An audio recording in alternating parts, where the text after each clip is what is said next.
In the previous spoiler, it was mentioned that after receiving two powerful weapons bestowed by the primal Chaos City leader, Luo Feng followed his instructions and returned to his residence to continue cultivating the Beast God 7 kills, also known as the Yenshin 7 transformations, focusing on the secret techniques of law application. Some might wonder, didn't Luo Feng only visit the primal Chaos City leader after successfully cultivating? So what is the point of returning to practice again at his residence? Actually, there is a fundamental difference between the two. Before becoming the direct disciple of the primal Chaos City leader, Luo Feng was only cultivating the first part of the secret manual, which mainly guided his fusion law comprehension. If one fails to master the first level of the upper volume within a limited time, it means the cultivator lacks the talent to comprehend the fusion law and is not suited to step onto the path of the beast god. That Luo Feng was able to complete this cultivation in a relatively short time already proves his outstanding talent in fusion law comprehension. However, mere comprehension of the laws is far from enough. A true powerhouse must understand how to fuse the power of the laws with their own limits to achieve the most perfect combat effectiveness. This is the core significance of cultivating through the application of secret techniques. These application techniques cover not only combat and flight skills but also defensive methods. Some advanced secret manuals even include amplification-type secret techniques, with the system of secret techniques personally created by Xi Luo Duo being a prime example. Remember the Venerable Undying and the Venerable Fire Erosion? Although both are respectfully called venerable, their power levels are vastly different. The Venerable Undying's strength rivals that of the Tianshi Palace Master, belonging to the peak of Universe Venerables, a class of beings known as Universe Overlords. Xi Luo Duo himself is also a strong figure at this level. If we categorize Universe Venerables into 9 ranks, similar to how World Master and levels below are divided, the Universe Overlord roughly corresponds to the 8th to 9th ranks. It is worth noting that although Universe Overlords are overall far stronger than ordinary Venerables, in terms of divine body defense, they do not possess significant advantages compared to high-level Universe Venerables.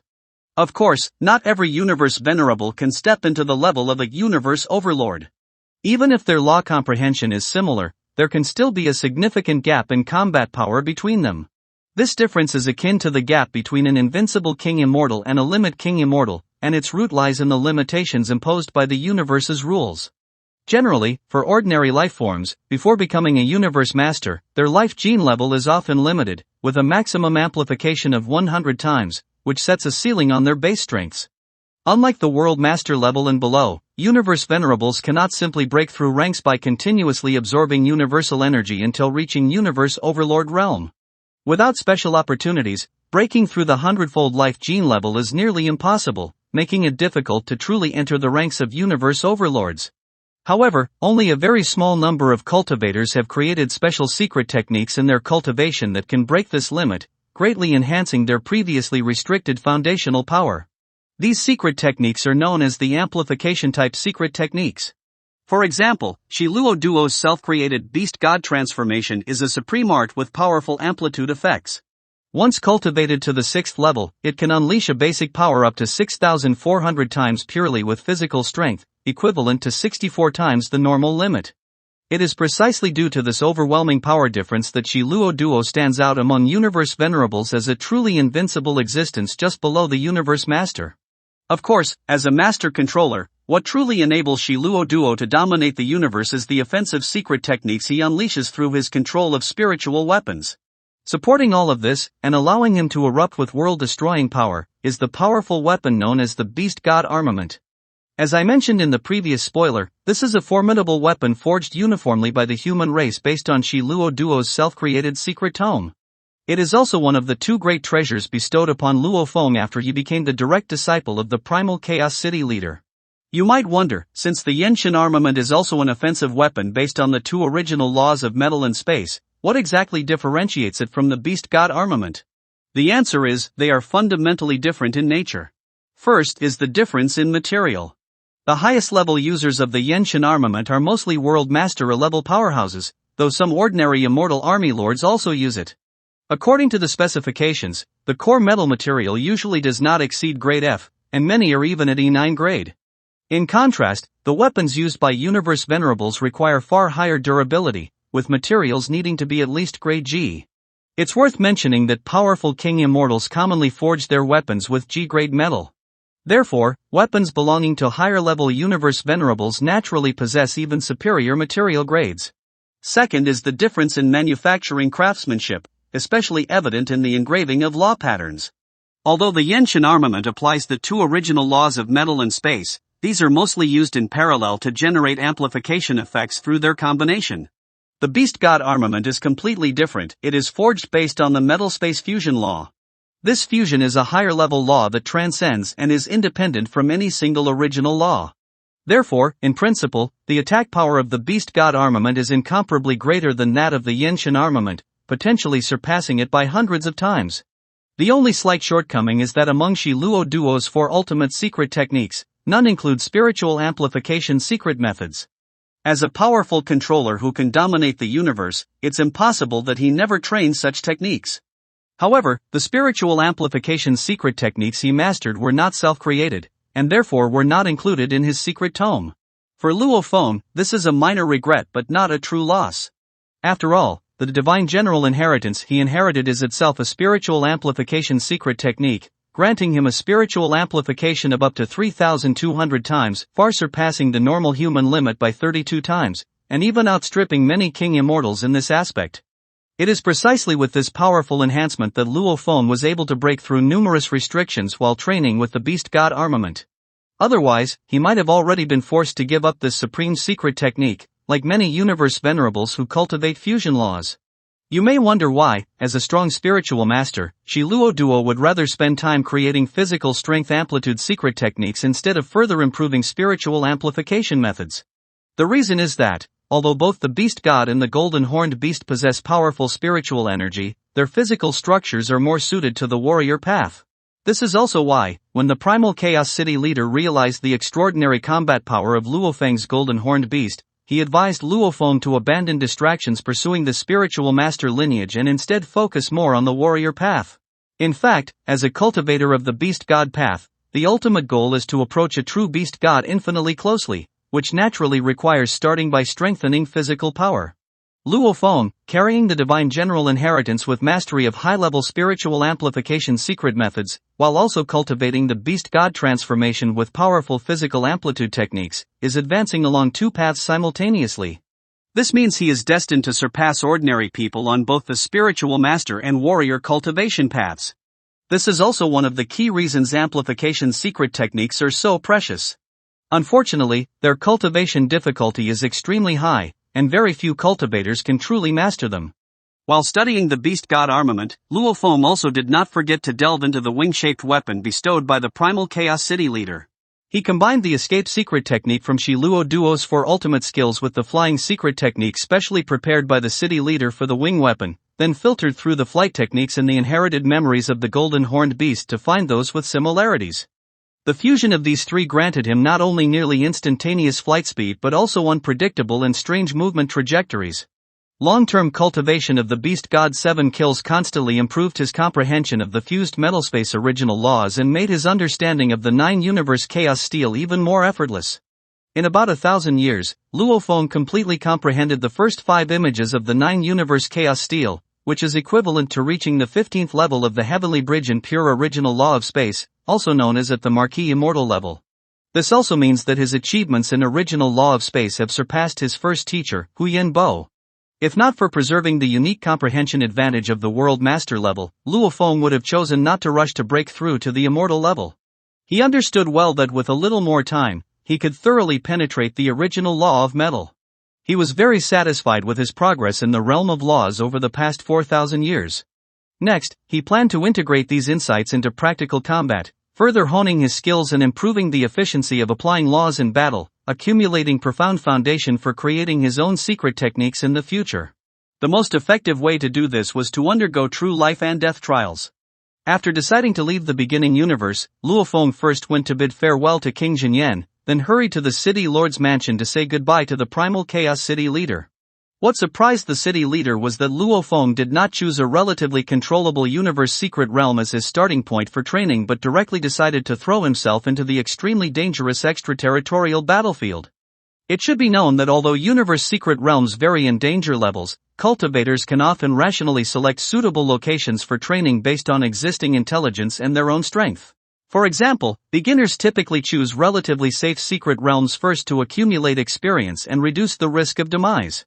In contrast, the extraterritorial battlefield is entirely different. Although strong figures have their own activity zones, the actual situation is extremely difficult to control. Moreover, various strong beings often hide their means, remaining unknown until revealed. Once a response fails, one can easily be ambushed or attacked unexpectedly, resulting in severe injuries or even demise. Moreover, Luo Feng possesses cultivation talent comparable to Kudi and is a direct disciple of the primal Chaos City leader, naturally making him a target coveted by other races and vulnerable to assassination at any time. Don't forget, sometimes man-made threats are far harder to guard against than natural disasters. Take the super genius Kudi, for example. He possessed treasures far more precious than Luo Feng's, yet still couldn't escape demise. Seeing Luo Feng's firm resolve and determined attitude, the primal Chaos City leader no longer tried to dissuade him. Instead, he entrusted him with a spiritual imprint token. With this token, the city leader can arrive in time to assist Luo Feng if he encounters danger and needs help. However, he hoped more that Luo Feng would rely on his own strength to escape and possess powerful life-saving means. It must be understood that relying on others' power cannot stop enemies from pursuing oneself. Even if the primal Chaos City leader cherishes Luo Feng, he cannot always protect him at every moment. Only if Luo Feng himself is strong enough, with unimaginable survival abilities, will enemies be deterred from harming him. After all, no one wants to face an opponent who cannot be killed. At the same time, the primal Chaos City leader solemnly warned Luo Feng that in an emergency, it is better to choose self-destruction than to surrender and become the sole servant of the enemy. As long as the soul is not enslaved, even if Luo Feng unfortunately demises, the city leader can still reverse time and space to resurrect him. After listening to the city leader's instructions, Luo Feng bade farewell to the primal Chaos City where he had lived for over 1,000 years and embarked on his journey back to the original universe. After returning to the original universe, Luo Feng's primary task was to convert his vast wealth into actual combat power to comprehensively enhance his own life-saving abilities. Currently, besides the pair of winged weapons and the golden horned beast itself, his strongest means of survival lay in the Zerg army under his command. Therefore, before secretly burying countless immortal crystals infused with the 100-vine star-eating grass across various locations in preparation for activating the Divine Kingdom teleportation at a critical moment, Luo Feng decided to first return to the Starfield scrapyard to purchase a large quantity of Zerg remains to expand the scale of his Zerg army. Don't forget, Luo Feng had already earned billions of points after passing the Domain Master level Heavenly Mountain when he reached the World Master level. Although more than 90% of those points had been spent on various enhancements during his cultivation in the Primal Chaos City, he still had more than enough left to purchase 10,000 peak World Master level Zerg corpses. This time, Luo Feng planned for Irina to forge a Zerg King army numbering 1 million. Compared with his previous ordinary Zerg army of 3 million, both the individual soldier quality and the overall combat strategy would be dozens of times stronger. With Irina's ability as the Zerg Queen, it would take only a few decades to complete the forging of this powerful army. For her, creating such a massive army was not a burden but rather a great honor and happiness. When Luo Feng returned once again to the Starfield scrapyard, King Longju quietly felt relieved. Fortunately, when the King Nightmare Candle had unjustly harassed Luo Feng earlier, he chose to speak up and help, forming a good relationship, rather than siding with the King Nightmare Candle like several other King Immortals. Now, those King Immortals deeply regretted it and could only try hard to ingratiate themselves with Luo Feng, fearing that he would hold a grudge and settle scores after becoming powerful. After all, even before receiving the Primal Chaos City leader's cultivation, Luo Feng had already achieved such accomplishments. Now, having become the city leader's direct disciple, his future was limitless. Even the Primal Chaos City leader once declared that Luo Feng's breakthrough to King Immortal was only a matter of time, and he even had the potential to become a universe venerable. For a universe venerable, dealing with these King Immortals would be utterly effortless. Fortunately, Luo Feng saw that their attitudes were now humble and their reception attentive, so he neither became angry nor intended to settle scores later. He well understood that these King Immortals, as representatives of the business branches of the 5 great powers, naturally acted with opportunism, caution, and diplomacy. Considering the forces behind the King Nightmare Candle, they dared not easily offend him, and their alignment was more out of helplessness. Now that Luo Feng was backed by the Primal Chaos City leader and had arrived as a direct disciple, his status was naturally supreme. Because of this identity, he did not need to personally select Zerg corpses this time. He only had to issue the requirements, and the 5 king immortals arranged their subordinates to handle the collection. The quality of the Zerg corpses was far superior to before, and the collection efficiency was 100 times faster. During the waiting period, these king immortals went all out to curry favor with Luo Feng, even choosing the highest grade corpse units for him whenever possible. All of this allowed Irina to produce a Zerg army twice the size of Luo Feng's original plan. Clearly, this treatment and outcome reflected the conveniences and resource advantages only available to those in high positions. As with last time, Luo Feng once again gained the opportunity to treasure hunt in the Junk Mountain due to the massive purchase of Zerg corpse units. The difference was that this time he had a full 100 years of free search time. With his current authority, he could not only access surveillance footage but also move freely within the Starfield scrapyard without any restrictions. This allowed Luo Feng to act freely in an absolutely safe environment while more efficiently searching for what he desired. To the king immortals like King Longju, Luo Feng's action was merely a way to relax before entering the life and death trial. They did not know that Luo Feng actually had a secret goal on this trip, which is to collect the complete 2 sets of silver armor fragments. Although Luo Feng's human body, after reaching the pinnacle of the World Master level, could fully unleash the power of his soldier-grade armor, achieving combat strength comparable to a Marquis Immortal, for the Golden Horned Beast who had also reached the peak of World Master level, the amplification provided by the soldier-grade armor was almost negligible. After all, the life gene level of the Golden Horned Beast was inherently 10 times stronger than that of an ordinary human, and its physical qualities far surpassed the human bodies. Naturally, it could withstand much higher intensities of power and had little need for the additional amplification provided by soldier-grade armor. Moreover, with the support of various special secret techniques, the Golden Horned Beast itself could enhance its peak World Master power to more than 4,000 times, far exceeding the 1,000-fold limit amplification that soldier-grade armor could provide and increase several times greater. For the Golden Horned Beast, soldier-grade armor had long lost its practical effect. Therefore, Luo Feng had to find higher-grade silver armor fragments to match its true combat power requirements. During the treasures hunting process, Luo Feng did not forget to continue studying the secret tome to improve his own strength. With his powerful consciousness, the 3 bodies were already able to operate independently, each focusing on different tasks without interference. Thus, while the human body concentrated on collecting the silver armor fragments, the other 2 bodies fully devoted themselves to studying the second level of the Xi Luo Duo secret tome, balancing cultivation and treasure hunting simultaneously. Unfortunately, the grade of the silver armor fragments was far above that of the soldier-grade armor, and their quantity was much more scarce, significantly increasing the difficulty of collection. Even with many conveniences, Luo Feng spent about 20 years barely managing to gather a complete set of silver armor. Compared to the speed of collecting soldier-grade armor fragments in the past, this was 10 times slower, reflecting how rare the silver fragments were. After assembling the armor, Luo Feng immediately tried to activate its power, personally experiencing the might contained within this advanced armor. The silver armor, known as the general grade armor, was forged by Sitting Mountain guests specifically for ordinary immortal level warriors of the Flame God race, and its grade was far higher than soldier grade armor. Although Luo Feng's physical quality had already become 3 times stronger than an ordinary pinnacle world master level due to cultivating the 9 calamities secret tome, he still could only barely activate less than 15% of the general grade armor's power. This clearly shows how high the physical demands of the general grade armor were. With a thought, Luo Feng handed the general grade armor to the Golden Horned Beast to try activating it, resulting in great surprise. The Golden Horned Beast not only activated the armor more easily, but its formidable physical quality directly unleashed 50% of the armor's power. With the aid of various amplification secret techniques, the armor's power was fully triggered, eventually exploding to a force equivalent to 10,000 times that of a world master. This meant the Golden Horned Beast's physical strength had reached the threshold of a king immortal, and its overall combat power barely matched that of King Longju. When combined with the winged weapon, its power could further rise to the level of a high-tier king immortal, enough to easily slay a high-tier Marquis Immortal. Possessing such a powerful trump card, Luo Feng's survival ability on the extraterritorial battlefield would undoubtedly increase significantly.